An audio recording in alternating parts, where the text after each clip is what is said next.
예, 안녕하십니까. 산호입니다. 반갑습니다. 자, 대한전선을 보니까, 감회가 새롭습니다. 저 대한전선을, 마지막으로 이제 카페에서 공부를 시켜드렸던 때가 이때입니다. 이게 유상증자 때입니다. 여기 때입니다. 그때 저는 이 유상증자가, 저점이 아니라 또 새로운 고점이 됩니다라고, 강의를 해드린 적이 있습니다. 왜 그러냐면, 자, 길게 한번 밀어볼게요. 요때 같습니다. 이때.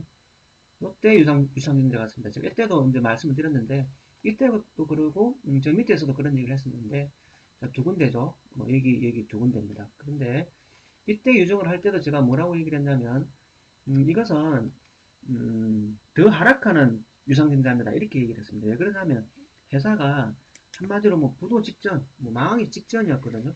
망하기 직전에 뭐 구조조정을 받니 마니 이런 상황에서 했던 유상증자이기 때문에, 한마디로 회생을 하기 위해서 돈이 필요해서 했던 겁니다. 그랬기 때문에 그때 당시에는 회사가 당장 나아질 기미가 없었거든요. 그래서 그때는 시장의 힘으로 시장의 유상증자를 통해서 일반인들이 들어오게끔 해서 유상증자를 한 다음에 회사에 돈이 들어가면 그걸로 회사가 유지하는 데 쓰입니다.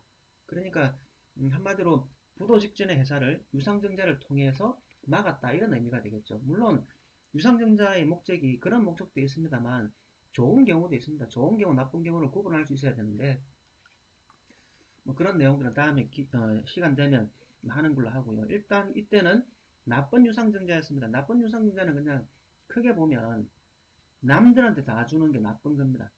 그러니까 회사가 어려워서 남들이 다 들어오게끔 하는 유상증자가 나쁜데, 아무튼 이때는 그랬습니다. 뭐 예를 들면 유전가액을 낮게 해준다든지, 뭐 일반인이 들어오게 한다든지, 이런 형태들을 통해서 하게 됐는데, 자, 그런데 보십시오. 이때 제가 말씀드리고 싶은 것은, 이때 지분율이 차마 10%도 남짓 안 됐다 이런 얘기입니다. 대주주가 다 팔아먹어버리고, 지분율이 10%도 채 안 되는 상태에서 남한테 유상증자를 했습니다. 그리고 주가를 보시면 아시겠지만, 예전에 한탕 크게 한번 해먹고, 이미 끝난 주식입니다.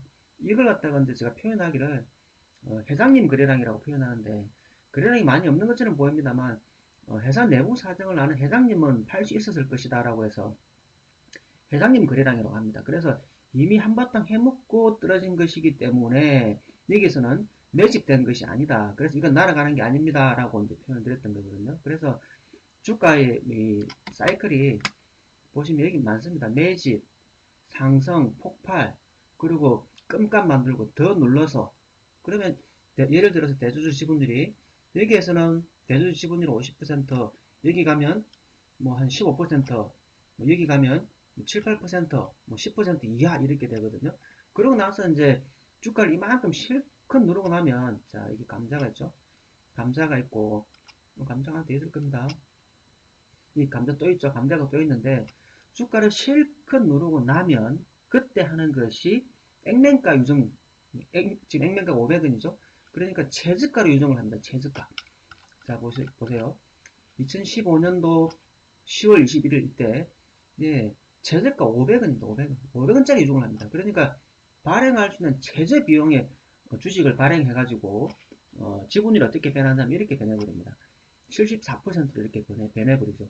어떤 행태로 변하든지 간에, 지분율이 처음에는 많았고, 그 다음에 뭐 10%대로 줄어들었고, 10% 이하가 됐고, 한마디로 뭐 상패 직전으로 갔다가 바닥에서 다시 500원짜리 유상증자를 하게 되면, 500원짜리를 하게 되면, 제일 저렴한 가격으로 최대 주주의 자리에 이렇게 딱 하게 오르게 됩니다.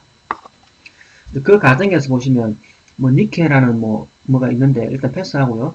은행들이 이제 채권단들이 하나은행, 우리은행, 국민은행, 농협, 이런 채권단들이 이제 출자 전환해서 들어가가지고 나중에 정상화가 되면 이 지분율을 팔아먹든지 회사를 팔아먹는 과정, 이렇게 전환이 됩니다. 그래서 주가의 사이클을 보면 주가가 탄생을 하고, 그냥 이렇게 표현드릴게요. 주가가 탄생을 하고 매집해서 들어올려서 팔고, 팔았으면 횡보나 상승이 아니라 끔값 만들어서 지분을 다시 저렴하게 늘려가지고 대주주가 이렇게 딱 되고 나면 시세를 분출하게 되면 또 어떻게 됩니까?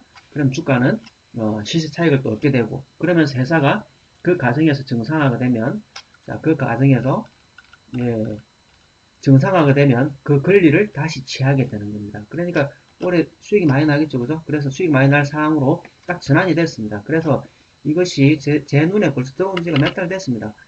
여기에서 막 움직이고 있을 때, 야, 바닥에서 매집하는구나, 라고 생각하고, 언제쯤 튀길까 하고 쳐다봤더니, 마냥 기다릴 수 없어서 안 산 건데요. 오늘 이렇게 상한가를 만들어 놨습니다. 그러니까 이게 지금 새로운 시작의 위치에 와 있다, 이렇게 봐야 되겠죠. 그래서 오늘 상한가 가서 얘기하는 것이 아니라, 새로운 시작의 자리에 와 있기 때문에, 어디에선가 공격할 수는 있었다. 다만, 언제 들어갈 것인가의 문제는 그 다음 문제였다, 이렇게 봅니다. 그래서 이것이 자본주의 시장에서 주식 시장이 이제 상폐되지 않고 돌아가는 사이클입니다. 그래서 대한전선을 보니까 여기에 상처받았을 개인들을 생각하니까 옛날에 참 마음이 찹찹했거든요. 그래서 다시 돌아올라오니까 제가 지켜보는 그 시간 동안 지켜보는 제 감회도 참 새롭습니다. 그래서 이게 주가의 뭐라 그래 연대기 주가의 사람으로서는 인생이고요. 주식으로 치면은 뭐 주가의 사이클이라고 할까요? 아무튼, 이런 것들 보면, 예, 고점에서 사고, 유상증자 들어가고, 비싸게 돈을 바친 사람들이, 예, 참 안타깝게 느껴지고, 고점에 팔아먹은 또 그 사람들이 또 대주주의 지분을 유지하면서 이렇게 되어 있는 것은, 참 안타깝다. 모르면 이렇게 당하는 거지라는 그런 생각이 들었습니다. 자, 오늘은 자막 없이 올립니다. 반복해서 들어보시고, 개념을 정리하시면 되겠습니다. 그래서 지금 현재 주가의 위치는 뭐겠습니까, 여러분? 예, 이제 꿈틀꿈틀하겠죠. 뭐 올라가도 됩니다만 꿈틀꿈틀하면 이제는 회사 사정이 좋아졌으니까 뭐 주가는 또 움직일 수 있는 가능성이 생겼다, 이렇게도 볼 수 있겠습니다. 오늘은 여기까지 하겠습니다. 수고 많았습니다.